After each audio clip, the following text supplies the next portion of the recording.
Gandang araw mga kabutaw. Nung bata pa ako, mahilig ako manood ng mga cowboy Indian movies Yung western movies, the Wild Wild West, no? Yung isa sa mga climax ng movie, yung pag-draw. Bida kung kabida, pabilisan ng draw ng baril. Yung siyempre yung mabilis sa panalo. Who rules the Wild Wild West? He who draws the fastest gun. Kaya lang, someone faster will come and rule, but someone faster will come and rule, but someone faster will come and rule, and so on and so forth hanggang maubos sila lahat, no? Sabi nga ni Thomas Hobbes, Homo homini lupus, man is a wolf to another man, no? Talagang ubusan ng lahi. Parang ganon yung nangyayari sa Amerika ngayon Talagang wild wild west na. Sabi nga ni Trump, he is not limited by anything, not even by international law. There's no such thing as international law. Uh, he's only limited by his morality. Ang problema dyan, ano ba yung morality ni Trump? Yung isang pedophile na palagi noon sa Epstein Island, isang corrupt na leader, no? Isang corrupt, the businessman. Yan ang morality niya. Sa itong nakaraang mga linggo, no, talagang nag-aamok si Trump. He threatened Mexico, Cuba, of course, alam na natin yung nangyari sa Venezuela, Iran, and now he wants to invade Greenland. No?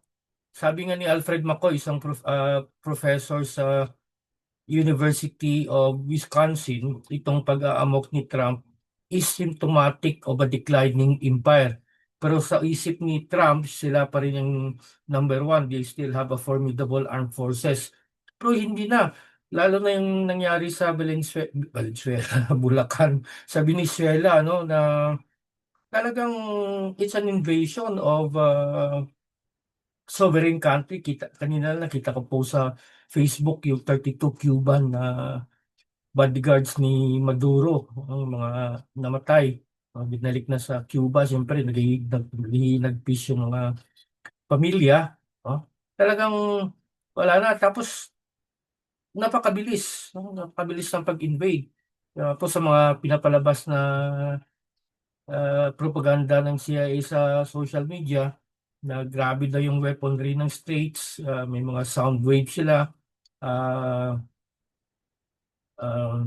napakagaling ng Delta Force nila. O sabi naman ni Major Scott Ritter, dating US Marine Intelligence Officer, ang totoo lang, kaya walang masyadong resistance, hindi lumipad yung mga anti-aircraft na binigay ng Russia kasi binribe ng US ang mga tao sa ground, kahit sa Venezuelan government. Talagang gumastos sila ng hundreds of millions, kaya walang resistance.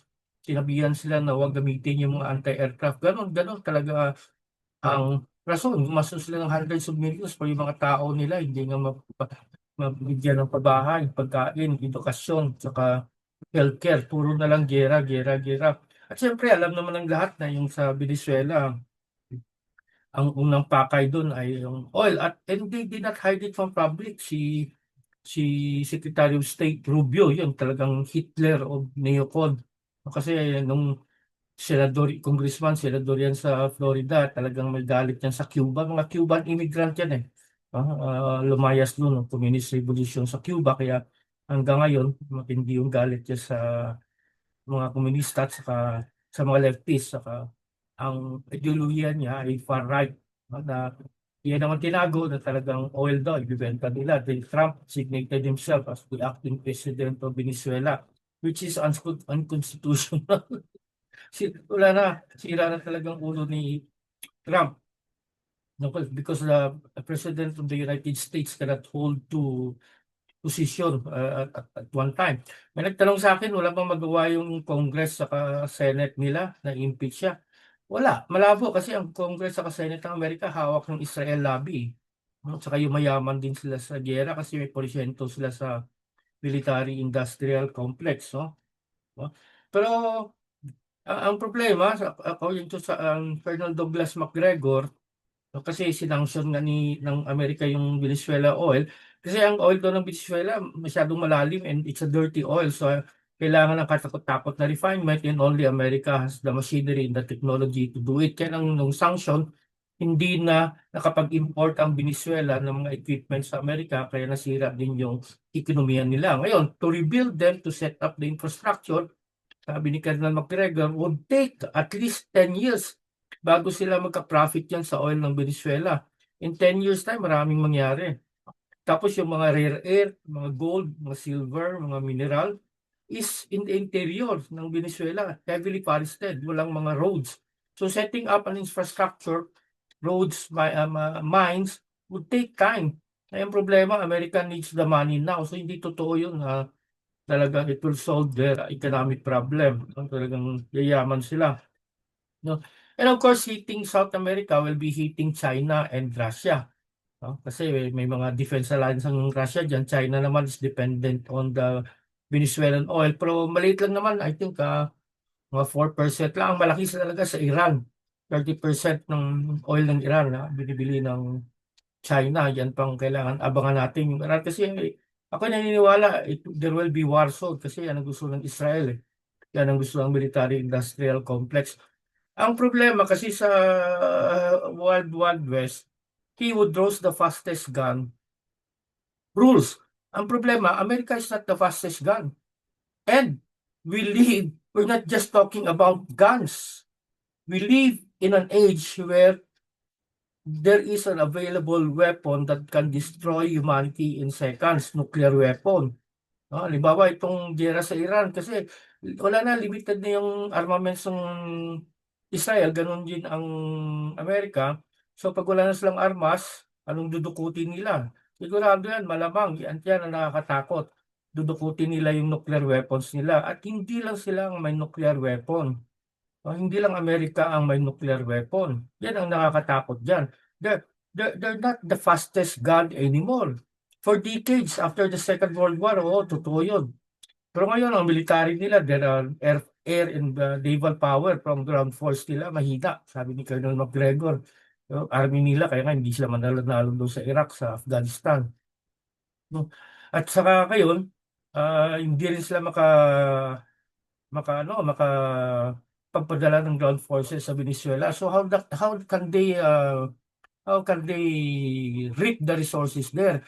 Kasi hindi in-approve ng Senate, pero sa tingin ko drama lang yan. Kasi alam nila na pag nagpasok sila ng ground forces nun sa Venezuela, sigurado ko katay sila because of the Venezuelan militia. Colombia will join, Brazil will join, armado yon. Wipe out yung ground forces nila. Yun nangyari sa Libya noon. Yung insurgency sa Libya na hindi rin nila nakaya. No? Kaya sigurado pag nagpadala sila ng ground forces doon, maraming Amerikano ang mamamatay. Marami rin sila mapapatay pero maraming Amerikano ang mamamatay. So the Wild Wild West, that is the world we are in right now. Ang problema lang kasi hindi na lang guns niya, kundi nuclear weapon eh. Huwag naman sana, pero sa mga basa ko, sa mga analysis ko, saka sa mga lumalabas na mga reliable information, no? Mukhang patungo ang mundo doon. No? At lahat ito ay Amerika. Kaya nga kahit sa Greenland, imagine Europe, Denmark, ally nila yan. No? Tapos ngayon, ang European Union talagang are uniting against America. Ang France, magpapadala na ng tropa doon sa Greenland. Ganon din ang Germany. Magkakaroon sila ng military exercises noon. So, goodbye NATO, goodbye Europe. No? Talagang lumiliit ang mundo ng Amerika. So, there's a growing resentment among the Latin American people. Matagal na yan. Pero ngayon talagang it's getting worse. So saan pupulutin ng Amerika? Matagal ko na sinabi that America is a dying nation. Kaya lang, on its way down, like a dying man, it will bite and scratch, no? Just to hold on to their life. In doing so, maraming madadamay na nasyon, maraming mamamatay na mga tao. Ganon kasama itong Amerika, pero maraming Pilipino sinasamba pa rin ng mga Amerikano. No? Ang number one ngayon, siyempre, fastest gun, fastest economy is China. Pero in spite of that status, no, ang ginagawa ng China, tumutulong sa Africa, tumutulong sa Latin America. No, dito naman sa Pilipinas, dinidemonize sila. Dahil mga Pilipino naniniwala sa American propaganda. Imagine, 1.6 billion ang inallocate sa propaganda just to demonize China. But in spite of the fact they're the fastest gun, they're not acting like one. Pero sa tingin ko, sa pagbabarumbado ng Amerika, pag-aamok niya, pagtatapang-tapangan niya, pagsisiga-sigaan niya, may kalalagyan sila. Kailang delikado, no? When they are put into their proper place, doon magkaalaman. Hindi naman sila mananalo kaya lang siyempre yung collateral damage will be too much. So ano bang pwedeng gawin? Maganda yung speech ni Professor Jeffrey Sachs dun sa United Nations na especially yung BRICS country. Sanction America, no? Cut all trade deals with them. Drop the dollar. Actually, ginagawa na yan. There's a new international currency, yung RMB, kahit sa oil trading. Baga sumama pa dyan ng Saudi Arabia, which is they're doing, naku, wala na, goodbye petrodollar, goodbye America. At dinig ko, magkakaroon na naman ng no-king rally, part 2. So, it depends upon the American people to solve the problems of your country because your government is no longer working for your interest but the interest of the Zionist, no? Yung nga din sinabi ni Wang Yi, yung foreign minister ng China.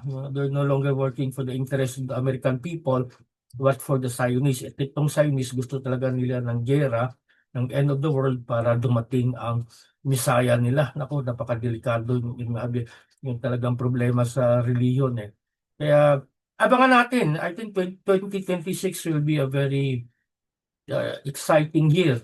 In fact, there's a Chinese curse, sumpa. May you live in interesting times and 2026 will be very, very interesting.